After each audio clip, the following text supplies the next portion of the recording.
आप सभी लोगों को मेरा प्रणाम। आज हम चर्चा करेंगे कि किस तरह से हम अपने मानव जीवन में कुछ हासिल कर सकते हैं, कैसे उन्नति हो, कैसे मानव जीवन का कल्याण हो। तो उसके लिए हम आज चर्चा करेंगे कि हमारा ध्येय क्या है, हमारा एम क्या है, हमारा लक्ष्य क्या है। क्योंकि जब इस संसार में हम आए हैं तो ये प्रश्न तो प्रत्येक मनुष्य के अंदर आना भी चाहिए, अगर नहीं आता है तो आना चाहिए कि ये मनुष्य शरीर ईश्वर ने क्यों दिया है। जो मन में आता है वही कर लो, इसलिए ये जीवन नहीं मिला हुआ है। ये हाथ दिए हैं, ये पैर दिए हुए हैं, एक एक इंद्रिय की, एक एक चीज की कीमत है।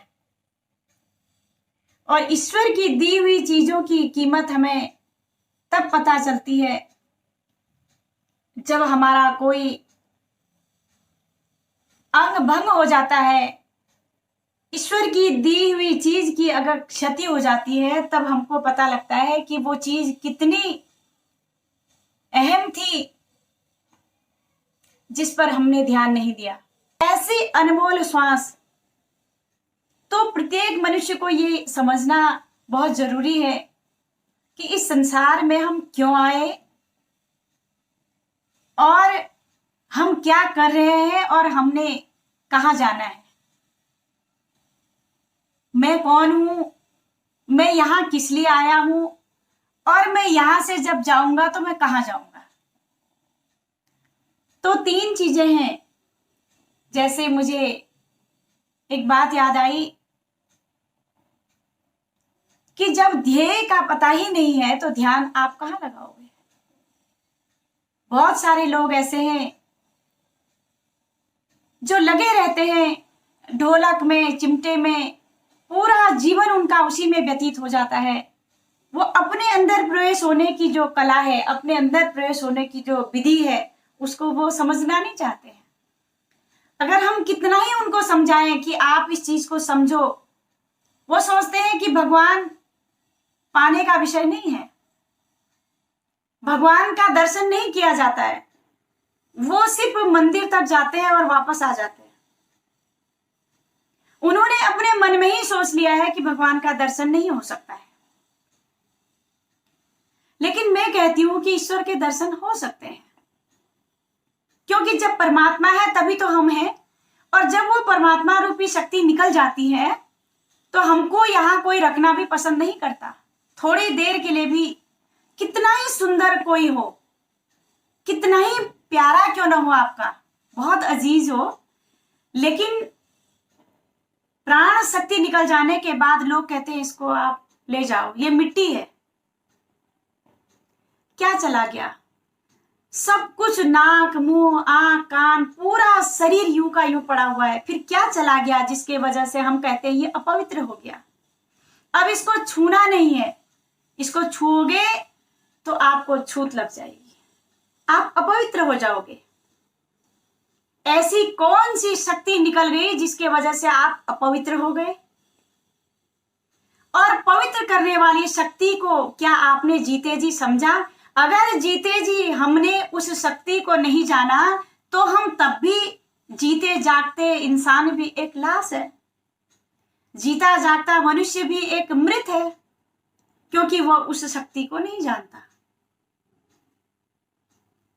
तो न जानने के कारण वो अपवित्र है। तभी तो नारद जी जब देवलोक में बैठे तो जैसे ही वहां से उठे तो भगवान विष्णु ने कहा जहां नारद बैठा हुआ था इस मिट्टी को खोद करके फेंक दो। तो वापस नारद जी कुछ भूल गए थे, जब लेने के लिए जाते हैं तो उन्होंने देखा सब तो बैठे हुए थे, किसी के नीचे की मिट्टी नहीं फेंकी गई, लेकिन मैं जहां बैठा था वहां की मिट्टी ही क्यों फेंक दी। तो उन्होंने भगवान से पूछा कि क्या मैं इतना अपवित्र हूं? मैं जहां बैठता हूं वो मिट्टी भी अपवित्र हो जाती है, वो मिट्टी फेंकी जा रही है। भगवान ने कहा बिल्कुल तुम अपवित्र हो। नारद जी ने कहा क्यों? भगवान ने कहा क्योंकि तुम हृदय स्थित परमात्मा का तुमने दर्शन नहीं किया है, तुम निगुरे हो, तुमने गुरु धारण नहीं कर रखा है, इसलिए तुम अपवित्र हो। शक्ति के रहते हुए भी अगर हम नहीं जानते हैं उस शक्ति को तो हम अपवित्र हैं। तो मैं आपको एक छोटी सी बात बताऊंगी। हम कहते हैं कि हम भक्त हैं, कोई माता रानी का भक्त है, कोई खाटू श्याम बाबा का भक्त है, कोई भगवान शिव का भक्त है, कोई भगवान विष्णु का भक्त है, कोई हनुमान जी का भक्त है, कोई माता रानी का, अलग अलग देवी देवताओं के हम भक्त हैं। यानी कहने का मतलब हम भक्त हैं। हम अपने आप को भक्त कहते भी हैं और दूसरा अगर भक्त कहता है तो हमें अच्छा लगता है। तो ये बात जरा गौर करने वाली है। 3 चीजें हैं हमारी जिंदगी के अंदर, 3 चीजें, ध्येय, ध्यान, ध्याता, ज्ञेय, ज्ञान, ज्ञाता, उपास्य देव, उपासना, उपासक, भगवान, भक्ति, भक्त। तो थोड़ी देर के लिए एक एग्जाम्पल है, एक उदाहरण है कि अगर ये भगवान है, ये भगवान है, ये भगवान में मन को लगाना, ये मन है, भगवान में मन को लगाना है भक्ति, तब हम हो गए भक्त। ये उपास्य देव है, इसमें मन को लगाना, ये उपासना, तो हम हो गए उपासक। और ये है, इसमें मन को लगाना है ज्ञान, तब हम हो गए ज्ञाता। ये ध्येय है, इसमें मन को लगाना ध्यान है, तो हम हो गए ध्याता। अब ध्येय का पता ही नहीं है तो ये मन कहाँ लगेगा? उपास्य देव का पता ही नहीं है तो उपासना किसकी करोगे?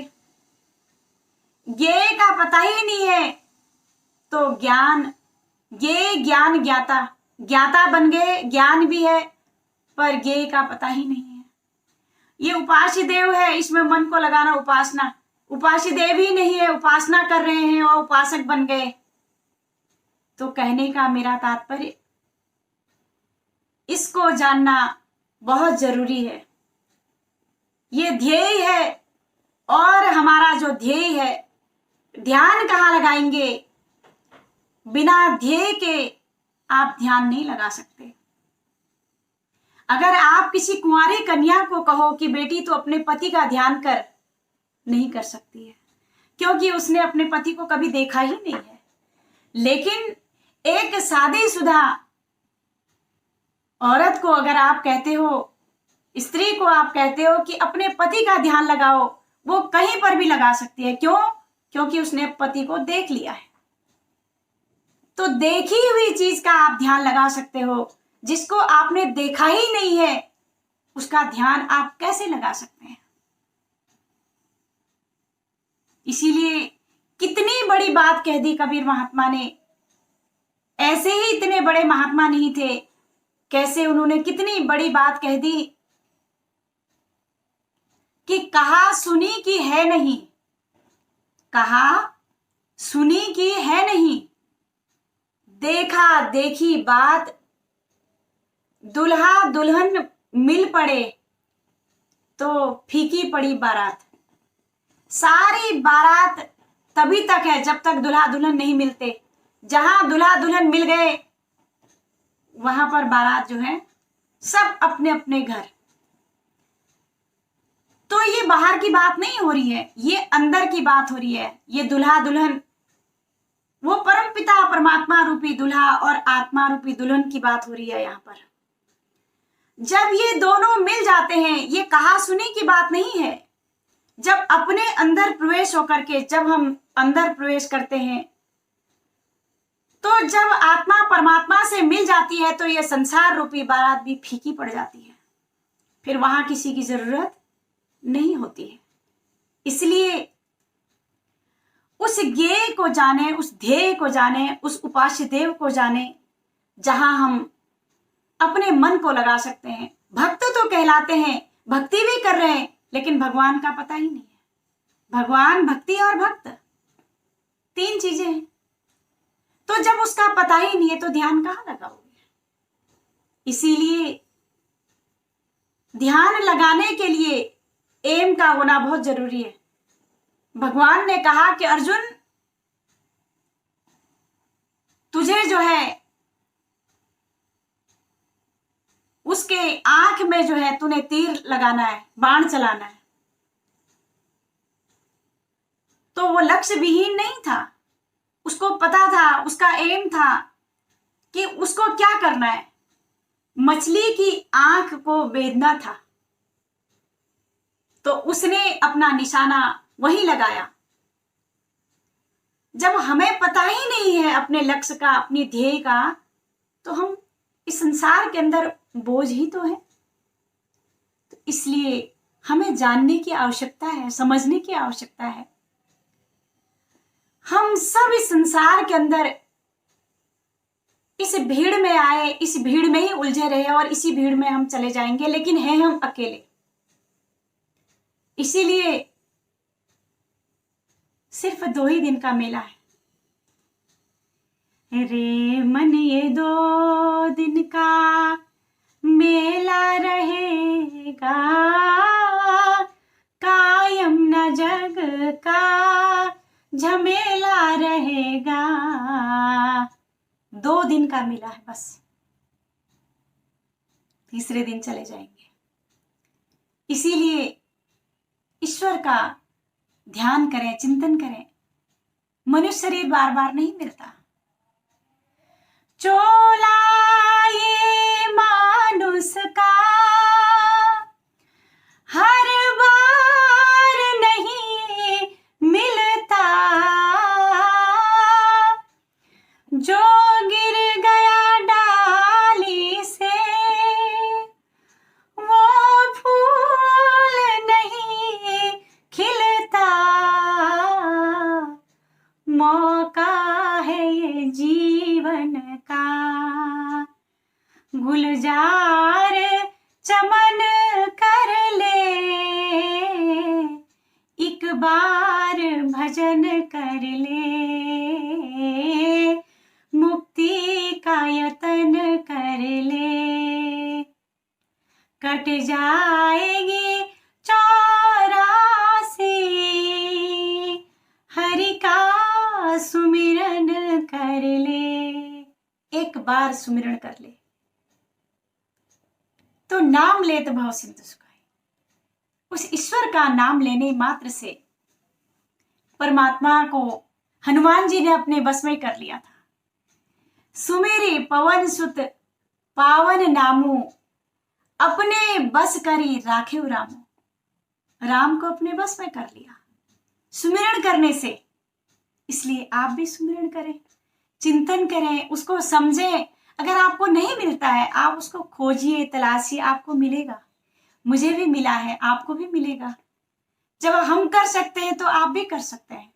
इन्हीं शब्दों के साथ आप सभी लोगों को मेरा प्रणाम।